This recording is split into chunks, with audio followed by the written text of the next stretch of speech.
Welcome back. President Trump's crime crackdown is taking the nation by storm. According to a new poll, the majority of United States adults agree that crime is a major problem, including 68% of Democrats. Since D.C.'s takeover, Baltimore crime has seen a violent crime rate 9 times greater than that compared to Washington, D.C.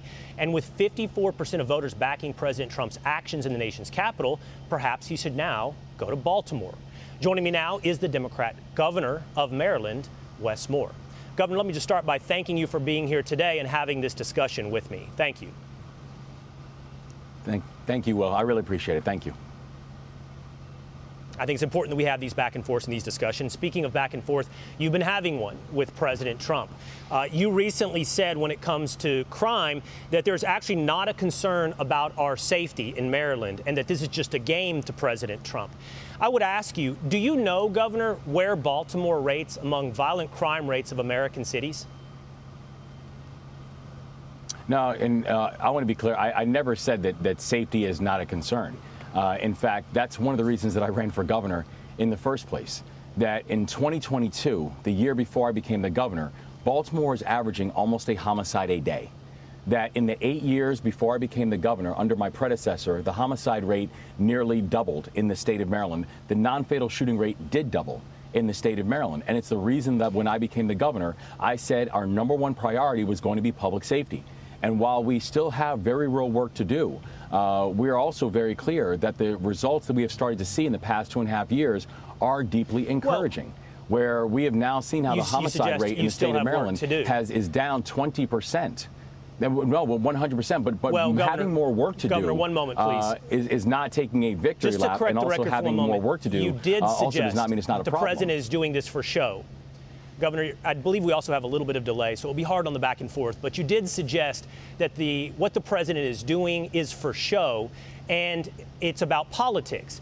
When you admit that you have a violent crime problem in Maryland, and by the way, the answer to the question that I ask you is third. Baltimore ranks third in the nation in violent crime. For what it's worth, all top 10 cities in America are run by Democrat mayors under Democrat policies. In fact, you could go down to the top 20. Run by Democrat mayors, run by Democrat policies. And if that is the case, and you want to work on the problem, again, Governor, I think why not the work with idea the that these are president? Democrat Why not work with the president like Washington, D.C.?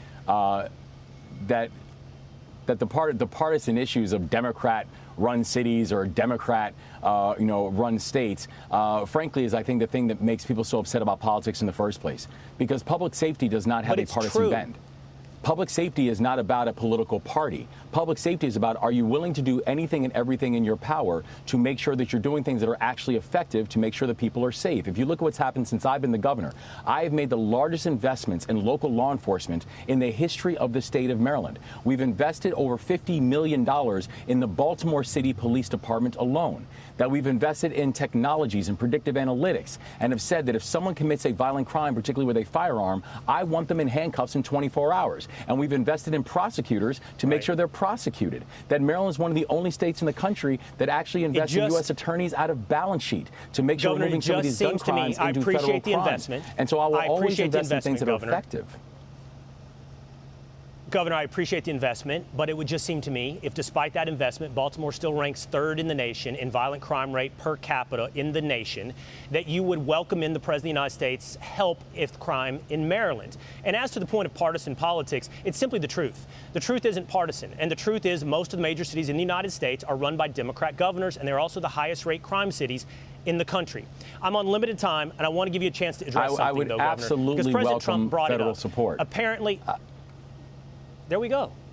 You would welcome federal support. That's wonderful to hear. I would absolutely welcome federal support. Happy to hear that. But I also know what federal support is going to be necessary and required. It's the reason that I've said we would love to have additional support for license plate readers, things that we know can actually stop crimes as they are happening and making sure that people are brought to justice, and not having $30 million cut from public safety budgeting that is coming from the federal government. That I would love to be able to make sure that the federal government can do things like ban ghost guns, and making sure we're eliminating these extended clips for Glocks, which essentially are turning Glocks into automatic weapons. I would love to make sure we're investing in local law enforcement, because we are watching cuts that are happening to local law enforcement, and also gun safety funding. Governor, we can't let all of that stand in the way of the immediate solution being offered by the federal government.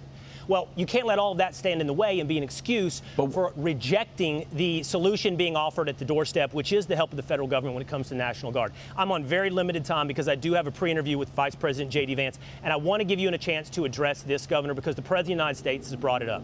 In 2006, on your application for a White House fellowship, you put on your application that you were the recipient of a Bronze Star, I believe also with a Combat Action Badge. That was not true. You have apologized and said it was an honest mistake. Here's what President Trump said.